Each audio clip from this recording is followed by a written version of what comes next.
management leadership in the internal organization. We're in module two talking about business setup. We talked about previously entrepreneurs, and we talked about how to set up a business, and we went through a lot of detail about the kind of structure a business takes and the attributes of entrepreneurs. We're going to go into a little bit deeper discussion about management and leadership and the role of in the organization internally. And this is chapter 7. So let's begin. This chapter will define the types of skills that are really important for managerial success. We'll talk about the role of vision and ethical standards. And we've had a long conversation about this in chapter 2, I believe, about ethical standards in the business and how important it is to set the standard at the level of management and owners. We summarize benefits of planning and strategic and operational planning. It's very, very important because it does provide a roadmap about your future. When we go on trips, we have a map. It tells us what routes we're going to take, how long it's going to be, how long we're going to be in each route, given weather and other conditions. And this is the same here. It really is a blueprint of where you're going to go, how long you're going to be there, the type of things you'll see when you're there. Strategic planning process will be discussed. We will talk about the different types of decisions and contrast those with the process of decision making. We'll define leadership and we'll review the different types of leadership that I've seen and what's common in management. We will discuss the importance of the corporate structure and also the meaning of it, and the five major forms of departmentalization and organization structure.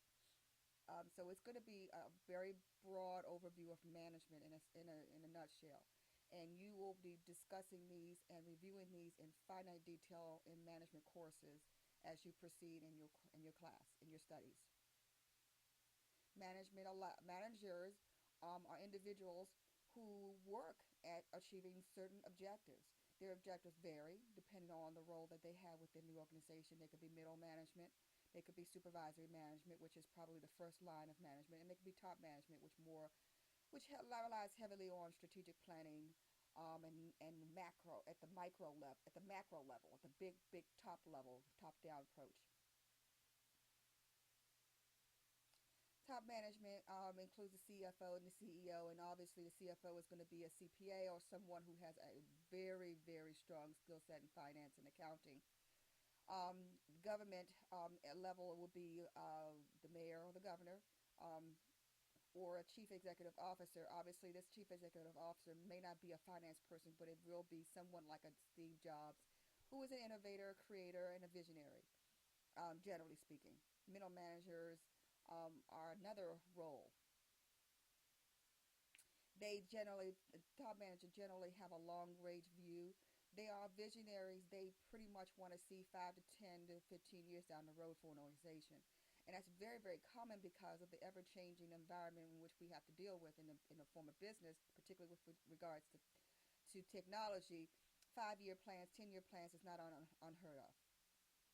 And they are also they really work well with employees to provide them with that role model with regard to ethics and with regard to the right way to do things at the right time and the right way and being pleasing and respectful to our customer base, but also being also um, inspiration to allow employees to reach their objectives and their vision for the future and their role in it.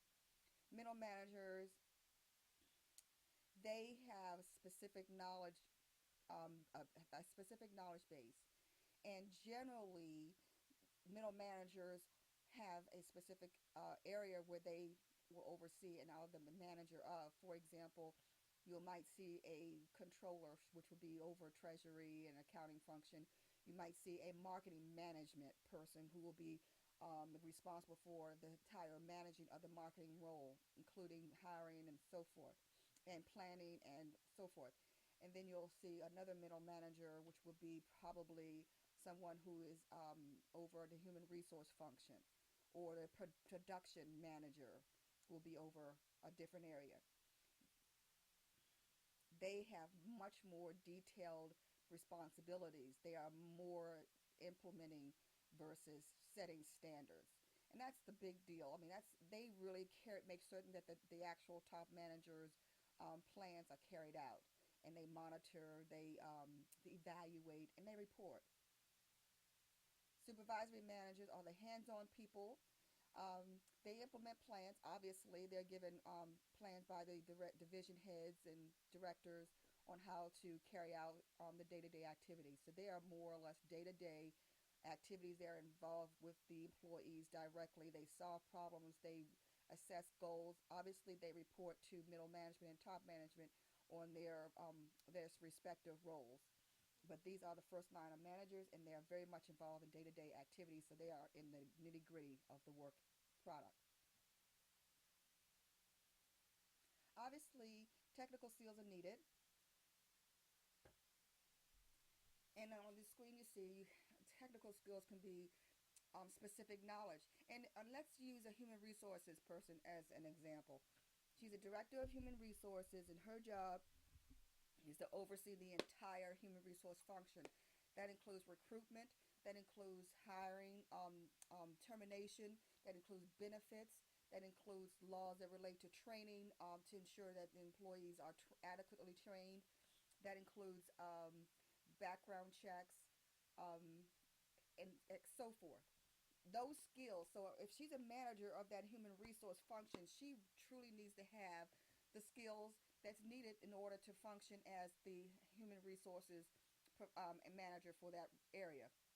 She needs to know how to recruit. She needs to know the process of recruiting. She needs to understand discrimination testing and the rules that as relate to discrimination, and ensuring that the workplace has the adequate uh, forms that each employee are required to fill out when they're hired, monitoring, training, monitoring individuals who are not working out, documenting disciplinary actions, documenting employees who are doing exceptional work, that type of thing. So she's going to need, he or she, let me say she, but he or she's going to need those kind of skills in order to perform well. But in more than that, particularly in human resources, she's going to have he or she's going to have the interpersonal skills. She's going to know how to work with people, communicate with people, both in writing and orally. The human resources function will be providing information to a broad base of individuals, so communication skills is going to be extremely important. But that's just one example of a manager and the type of skills that are needed. Conceptual skills, just it's more or less being able to take what you do and see how it fits in the bigger picture, the entire organization. And with human resources, as you know, human resources touches everything. It touches every area. It's like accounting, but it has the human level to it. It's about people and how they fit, how they work out, how we discipline them, how we pay them, the compensation, all of those types of things. So managers are going to need that kind of skills, and that is important because they are going to be able to evaluate the staff that report to them, but also be evaluated by their leadership. The type of function is generally controlling, and controlling is going to be more on the um, supervisor level because they're going to be working day to day with a group of individuals. So they're going to be doing establishing performance standards, monitoring it, taking corrective action when necessary. But they also will plan, organize, and direct. And depending on the role and the size of an organization, sometimes supervisors are perform roles that are more on a more of a higher level of management, and it's just given the size. Sometimes organizations have many levels of functions, a level of organization, but sometimes they have a more flatter organizational structure. By planning, just looking in the future, and again, this could be handed down by top management and senior management, but nevertheless, they are involved in planning and organizing and directing employees, giving them guidance, correction when needed to continue on their functions and doing their work. We've talked about ethics and vision. It is important for most organizations to communicate that to their employees, not to just say we want you to act correctly and to do what's right, but actually give them a vision, a written vision of what it is, so they know how to tangibly understand it and carry it out in their work. Well, everybody knows how important it is to plan in our personal lives. I mean, most of us plan for our vacations, for example. We don't just say, okay, today I'm going to go to Israel and spend 2 weeks. Generally, we determine how much money we need. We determine what we want to accomplish when we go there. We want to know when we're going to be able to go there. We want to know the types of things that are needed in order to get to this place where we're going for a vacation. The same is true in an organization. They have a plan. They have objectives that they want to accomplish, but they need to plan those things out. And it requires organizations to set some kind of objectives and some functional plans in order to carry out and implement various individuals who will be involved in that process. So it's very important. The steps that will help the organization accomplish it. But it definitely keeps the process organized. It's easy to follow. But more than that is for accountability. Now, we talked about planning at different organizational levels.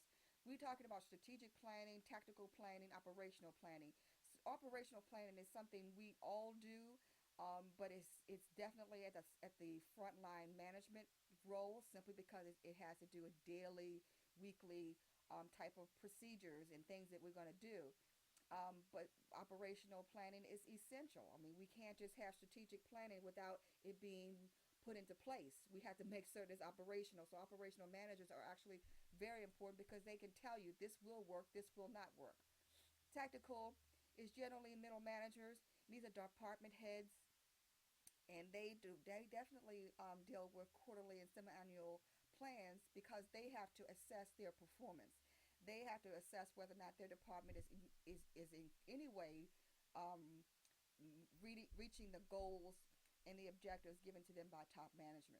So they are definitely involved, but their planning is going to be on a higher level and it's less frequent.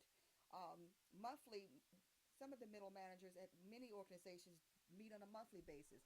Quarterly is fine, but I think monthly basis, given the nature of the environment that we're all in right now with all the changes, monthly meetings are absolutely essential. Quarterly and semi-annual meetings, department meetings, will be probably on long range strategies and plans and evaluating how we've done so far. Strategic done usually by the board with top management, when you're the CFO and the CEO, and they talk about 5 year plans, they talk about 10 year plans, and they talk about very significant changes that affect the company or the organization as a whole. They do not get involved in the day to day, or they do not get involved with the tactical. They definitely present a strategic plan, which gets, I guess, broken down to more tactical plans, and then gets broken down further into operational plans. Now, often with contingency plans, top management will evaluate those plans and then um, delegate various plans of action um, that each area of managerial responsibility will have input. Contingency plan could be plans for emergency planning. Succession planning could also be a part of contingency, because when you have people who work with a company for 10, 12 years, their inherent knowledge will go away if they were to leave. So succession planning has become essential, especially since organizations don't keep employees for 10 or 12 years. You need to make certain that knowledge is not lost, that everyone has the knowledge, everyone at every level of organization have the knowledge so that we can continue operating with without hiccups when a person decides to leave. And that's one aspect of contingency planning. The process of strategic planning can include some of these. They, again, everything really wraps around the organization's mission or goals. Now, we talk about for-profit organizations, but they still have a mission. They have a reason why they're there, and it's not just to make money. To make money is the product of that mission. They set standards and objectives that the organization would like to accomplish. They create strategies, and again, when you're talking about a very competitive environment, these strategies really have to be tested, and they have to be very, very clear and succinct. Nothing ambiguous, nothing vague. It has to be very clear that you can delegate these opportunities, um, um, delegate these strategies to your department head so they can create plans to carry them out. And then we turn this strategy into action, and then we evaluate it based on what we've seen and refine the plan, and it goes back around in a circle. As the organization grows, this process will, which I am discussing, seems to be a little disjointed, but it really is a very fluid process. And the goal of it is to continually redefine, continually reassess, continually set objectives and evaluate them, and then turn those strategies into action. And once we do that, assess it if it has given us what we're looking for. If not, redo. A SWOT analysis is is a good thing to do, but it certainly has its limitations. But let's talk about what it is. A SWOT analysis gives you your strengths, your weaknesses, opportunities, and your threats. It takes all of these things together on one page, possibly, and determine how we can best leverage the organization in terms of technologies, in terms of alliances with other vendors or markets, or extension of additional products. Um, Organizations like Apple have used this SWOT analysis often because it does give them a heads up on what products that they want to take to another level and what they want to abandon for now. So your strengths and your weaknesses are definitely going to be something that you have to be very honest with yourself and your organization, and then determine how those weaknesses can be flipped around and turned to strengths or create um, new opportunities. But this SWOT analysis is an extremely important tool. It is not the only tool managers will use, but it's one of many that will help an organization assess what their goals are and whether or not their planning process is going to be meet the objectives. Now, with strategic planning, what's most important is being able to continually follow up, continually assess and reassess and modify and change as needed, because the strategic planning is really based on what we think might be the best way to do it. But as we continue to go through the process, we may find that we may go back and modify. And that means it's fluid. It's a very fluid and very engaging process. It is not something that's going to be fixed in stone. The process of strategic planning is that we want to be able to have all of our ideas out on paper and test each one and reevaluate to ensure that our objectives are being met.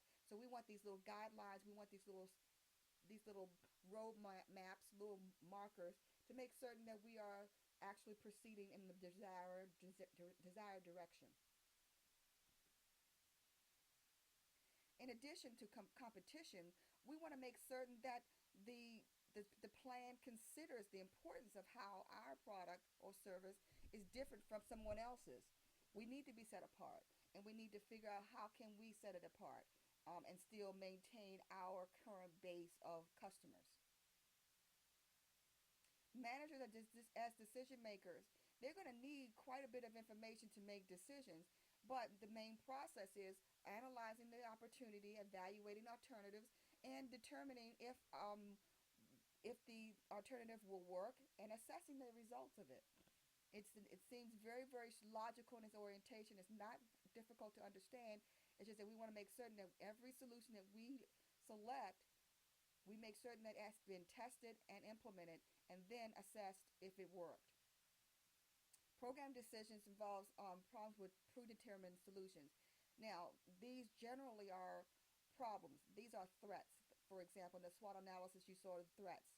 We can deal with those issues in a very common way. But how can we mitigate the threat? How can we respond to the threat?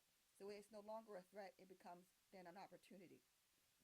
No, non-program decisions are more less involving some unique issues that come up that you can't anticipate. How do we deal with those? How do we work together to deal with this problem that we could not anticipate, that is very, very unique to us, or very, very unique to the environment or the global atmosphere that we're working in, and the consequences of those types of problems. So managers generally follow a process like this, not necessarily 100%, but it does make a lot of sense. One is we want to recognize the opportunity. We want to find courses of action, and this requires research. This requires gathering all together all of the managers who have this kind of specific knowledge, who are experts in the field, and then together they evaluate alternatives.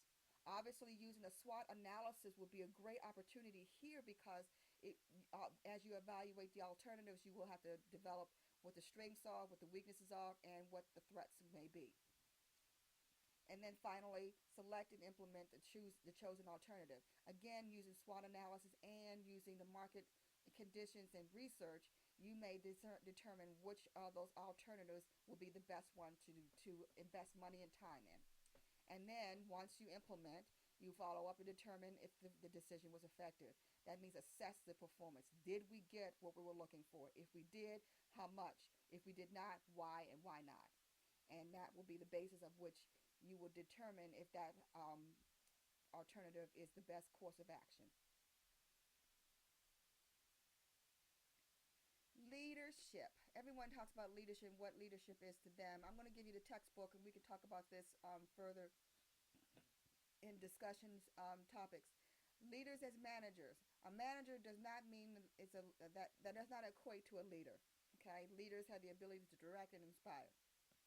They do use influence, and that's what makes them a leader. But my simple way of determining whether a person's a leader is if you're doing something in your workplace and you find that people are following you, you can look back and see a following, you're a leader. Because leaders are generally emulated. Leadership inspire people. They motivate people. And they don't intend all the time to motivate. It's just that the way they carry themselves and the way they operate in business attracts people such that people want to do what they're doing. They have a level of success that grants them that kind of influence. I don't like to use power because sometimes your leader is not someone who has authority over you. Sometimes your leader is not your direct supervisor, and thus they may not have direct power over you, but they can influence your behavior and your success simply by the way they work and the way they can inspire you to attain your goals. They have a self-awareness. They are objective. They truly are objective. They don't take partial. They don't take sides. They just look at a situation for what it is and are very direct in that. But they also have empathy, meaning they do understand and they do respect where you are. And it's very important because that's what makes people more attracted to leaders and why people, generally speaking, are inspired by leaders because of their self-awareness and their empathy and their ability to be as direct and objective when dealing with other people. They are not the kind of person that is very subjective. This person is nice because I think. No, they pretty much deal with facts and figures, but they also know how to separate emotion and dealing with people so that you can deal with a broad base of individuals and a diverse group of demographics in such a way that no one's offended because they know how to deal objectively in such situations. They have a people person kind of orientation. They know how to work with people. They know how to speak with people. They know how to communicate at various levels of understanding to people. And that's very important in a leader, not necessarily in a manager.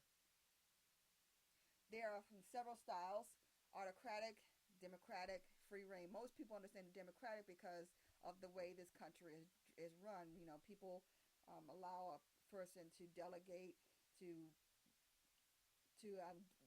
more or less, let's come together, let's agree on what's going to be, let's vote on it, let's have somebody representative of who we are. And it works very well in the case of you're talking about organizations that have unions. But autocratic leadership is not very popular, but it is there, and there are people who make their own decisions and have everyone else who are below them to carry them out.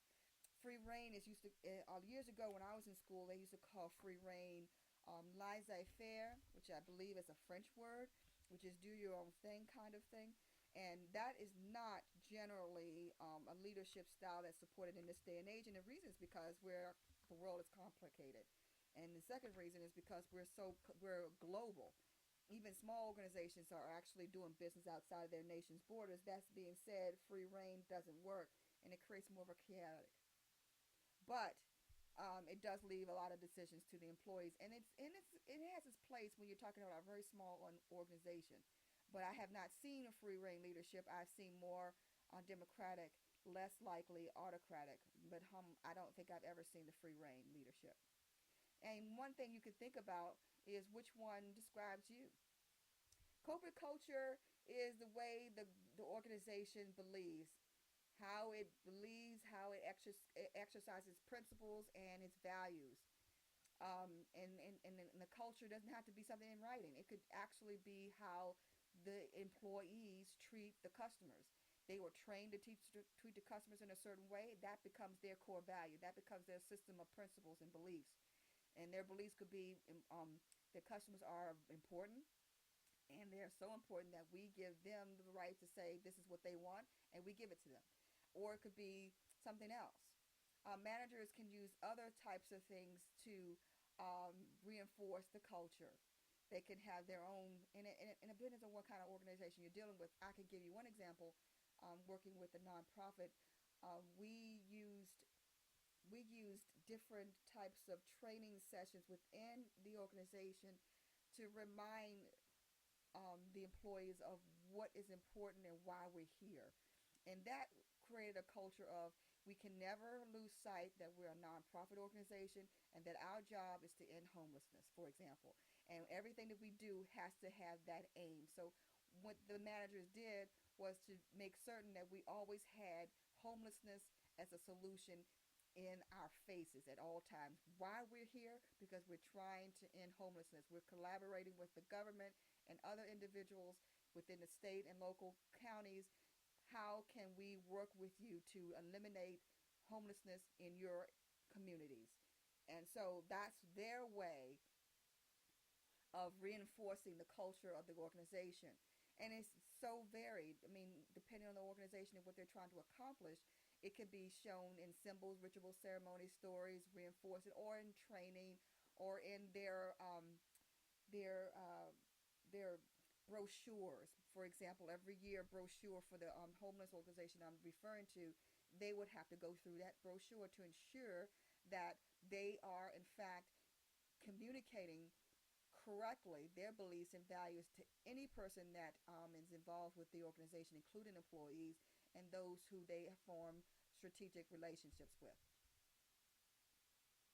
So, organizational structure is groups of people working together to achieve a common goal. We know this. And they come together in different departments, meaning finance, marketing, production, accounting, um, management, and so forth. They come together, they have one goal in mind for profitability. How they carry it out depends on their own objectives.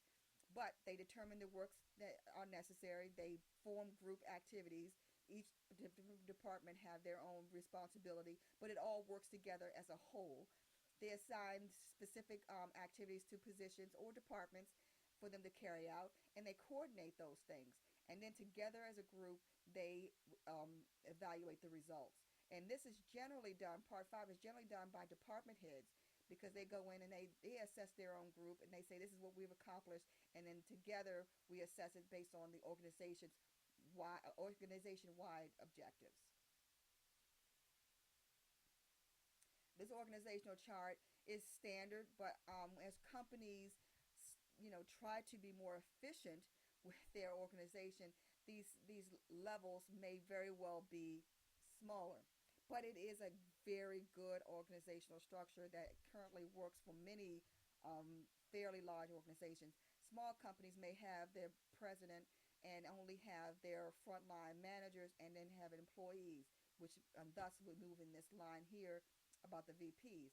But again, this is a very standard organizational chart that works well with many organizations, and they may vary depending on the size of the organization and the number of layers that organization wants to have. Some organizations don't want all these layers. They want to have the employees to have more contact with the senior managers. And again, that's about corporate culture, and it really does vary. Well, departmentalization, again, it depends on the organization and how they want this organization to be structured, but they can departmentalize by product, by location, by customer, and by functional. And these are important because it depends on the organization and what they're selling, whether it be services or products, whether or not these particular categories are relevant. Functional departmentalization is very important in the case of a service organization, but also works well with products too. Sometimes you may see these different departmentalizations, multiple ones within the same organization, but it all depends on how the organization wants to carry out its mission and its organization. objectives. So here is one small organizational chart, but it does gives you the flow based on departmentalization. And again, this is a high level organization chart.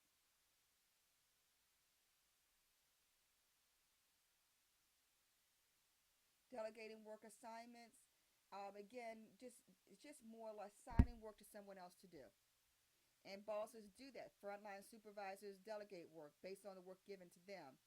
We cannot do all the work ourselves, and we need the help of others. And human resource capital is an extremely important resource for any organization. Span of management influences. They found that the smaller the number of individuals a supervisor has direct control over, the more efficient and the better it works. So span of management can be broad or can be very, very narrow. We're finding that the narrow span of management is important because people have hands-on active engagement in their work product. Plus, they feel more autonomous in their work, and which gives employees generally more confidence that they're needed and they have a valuable input. Centralization, which is very rare in this day and age, is where all of the top managers make the decisions and the people underneath carry them out. Again, because of the nature of the competitive role of what's going on in the world now, centralization is not the best way to communicate to staff, and it does lead to a lot of powerlessness. It doesn't empower employees as well. So centralization is generally not used as much. Decentralization is more or less letting each department make their own decisions, and it does allow for flexibility and responsiveness to customer needs. People need to be able to make decisions quickly and not have to set up meetings with management in order to decide on day-to-day activities or day-to-day problems with customers. So decentralization does allow for efficiency and allows the work to get done without a whole lot of being stuck at management waiting for them to decide. And this just gives you the type of organizations that are there. Line organization, line and staff organizations. Think about these attributes and then see with your current job which one of these organizational structures best apply to your organization. And again, his line and staff organizational chart. And again, this is just a more of a drill down look at what the plant manager's responsibilities would be and the individual groups that relate to that. And that's important when you're talking about hierarchy and who does what and when, because when you have different issues, you need to go to the experts. And that gives you who to go to for a specific type of issue that you may have. Many organizations do not have committee within them, but they do. Some do, given how large they are, and they work together to maintain developing new products. They are committees are they spend more time developing what is going to work for the organization, how are we going to get certain things done, and they pretty much work with different departments to see how they can act or work more efficiently in achieving goals.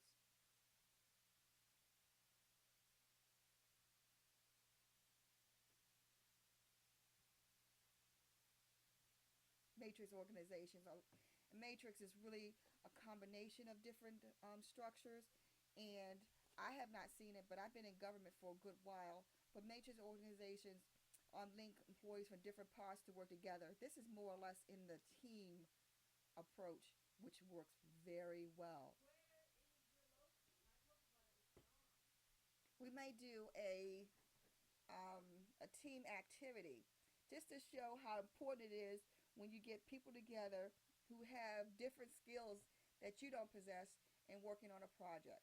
But it does allow for changes. It does allow for people to come together and work together and get certain projects done.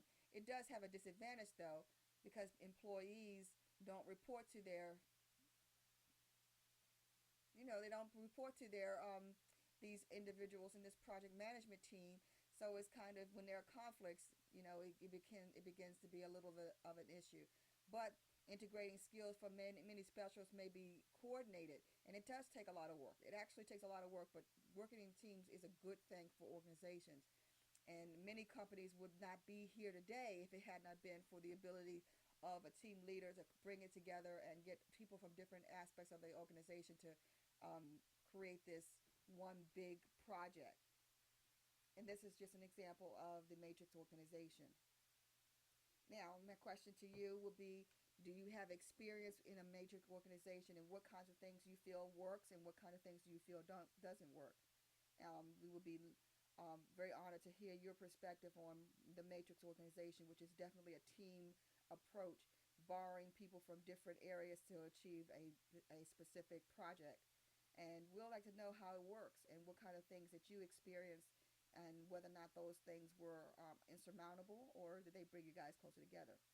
And as always, thank you very much for listening, and I will talk to you later.